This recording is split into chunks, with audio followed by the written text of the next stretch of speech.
Hi അസ്സലാമലൈക്കും, welcome back. ഇന്ന് ഒന്നൊന്നര ചിക്കൻ കറി റെസിപ്പി ആയിട്ടാണ് വന്നിരിക്കുന്നത്. മുഗളായി ചിക്കൻ കറിയാണ് നിങ്ങൾക്ക് മുന്നിൽ പരിചയപ്പെടുത്തുന്നത്. ചിക്കൻ കറികളിൽ ടേസ്റ്റിൽ മുമ്പന്തിൽ നിൽക്കുന്ന മുഗളായി ചിക്കൻ കറി എങ്ങനെ ഉണ്ടാക്കുന്നത് നോക്കാം. അതിനു മുമ്പായി എൻ്റെ ചാനൽ ഇഷ്ടപ്പെടുകയാണെങ്കിൽ പ്ലീസ് ഒന്ന് സബ്സ്ക്രൈബ് ചെയ്ത് സപ്പോർട്ട് ചെയ്തേക്കണേ. കൂടെ തന്നെ തൊട്ടടുത്ത് കാണുന്ന ബെല്ലൈക്കൺ കൂടി പ്രസ് ചെയ്യണം. അപ്പോൾ നമുക്ക് വീഡിയോയിലോട്ട് പോകാം. ഞാനിവിടെ 1 കിലോഗ്രാം ചിക്കൻ എടുത്തിട്ടുണ്ട്. ഇനി ഇത് നമുക്ക് മസാല പുരട്ടി വെക്കണം. അതിനുവേണ്ടി ഇതിലേക്ക് 1 ടീസ്പൂൺ കുരുമുളക് പൊടിയും ആവശ്യത്തിന് ഉപ്പും ചേർത്ത് നന്നായി മാരിനേറ്റ് ചെയ്തെടുക്കാം. ഇപ്പോൾ ഇത് മസാല ചേർന്ന് വന്നിട്ടുണ്ട്. എന്നിട്ട് നമുക്ക് 30 മിനിറ്റ് മൂടി വെച്ച് റെസ്റ്റ് ചെയ്ത് വെക്കണം. അരമണിക്കൂറിന് ശേഷം ചിക്കൻ കറി തയ്യാറാക്കിയെടുക്കാം. അതിനുവേണ്ടി ചൂടായ ഓയിലിലേക്ക് 2 സബോള ഫൈനായി ചോപ്പ് ചെയ്ത് ചേർത്ത് വഴറ്റിയെടുക്കണം. സബോള അധികം ബ്രൗൺ കളറാക്കി വഴറ്റേണ്ട ആവശ്യമില്ല കേട്ടോ.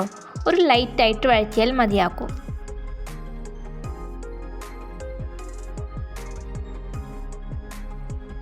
ശേഷം ഇതിലേക്ക് 2 ടീസ്പൂൺ ജിഞ്ചർ ഗാർലിക് പേസ്റ്റ് ചേർക്കാം. എന്നിട്ട് ഇതിൻ്റെ പച്ചമണം മാറുന്നത് വരെ വഴറ്റിയെടുക്കാം.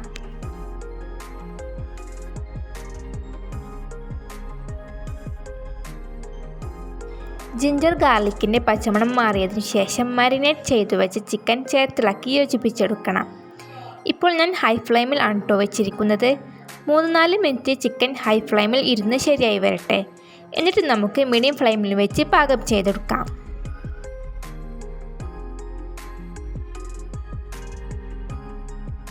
ഇപ്പോൾ സവാളയും ചിക്കനും ചേർത്തിളക്കി യോജിപ്പിച്ചെടുത്തിട്ടുണ്ട്.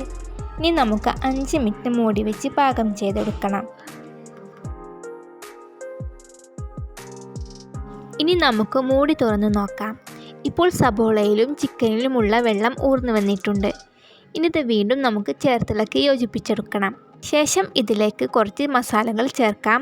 മഞ്ഞൾപ്പൊടി 1/2 ടീസ്പൂൺ, നല്ല ജീരകം പൊടിച്ചത് 1/2 ടീസ്പൂൺ, മുളക് പൊടി 1/2 ടീസ്പൂൺ, മല്ലിപ്പൊടി 2 ടീസ്പൂൺ.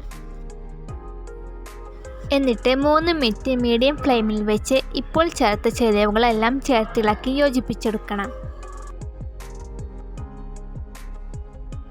അങ്ങനെ മസാലയെല്ലാം ചിക്കനിൽ ചേർന്ന് വന്നിട്ടുണ്ട്. ഇനി ഇതിലേക്ക് ഒരു ചെറിയ തക്കാളിയുടെ പ്യൂരി ചേർത്തിളക്കി കൊടുക്കാം.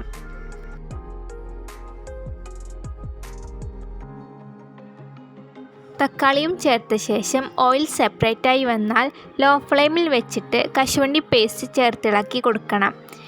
പിന്നെ കശുവണ്ടി പേസ്റ്റ് ആക്കിയത് 10 കശുവണ്ടി പരിപ്പ് 1/4 കപ്പ് വെള്ളത്തിൽ അരച്ചതാണ് കേട്ടോ. ശേഷം ഇതിലേക്ക് 3 ടേബിൾ സ്പൂൺ പുളിയില്ലാത്ത തൈരും ചേർത്ത് കൊടുത്ത് ഇളക്കി യോജിപ്പിച്ചെടുക്കാം. എന്നിട്ട് 2 മിനിറ്റ് വേവിച്ചെടുക്കാം.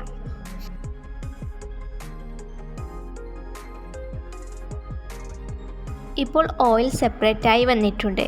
ഇനി ഇതിലേക്ക് 1/2 കപ്പ് വെള്ളവും കൂടി ചേർക്കാം. എന്നിട്ട് നന്നായി ഇളക്കി കൊടുത്ത് തിളപ്പിച്ചെടുക്കാം.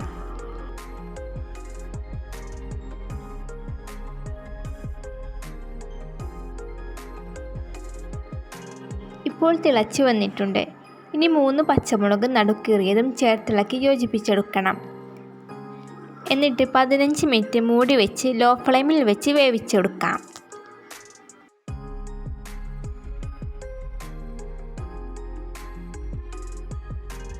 ഇപ്പോൾ 15 മിനിറ്റ് കഴിഞ്ഞിട്ടുണ്ട്. ഇനി നമുക്ക് മൂടി തുറന്ന് നോക്കാം. ഇനി ഇത് വീണ്ടും ചേർത്തിളക്കി കൊടുക്കാം.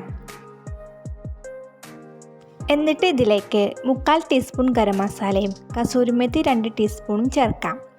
ഈ സമയത്ത് ഉപ്പ് നോക്കി കറക്റ്റാക്കി കൊടുക്കാം കേട്ടോ. ഇത് വീണ്ടും നന്നായി ഇളക്കി യോജിപ്പിച്ചെടുക്കണം.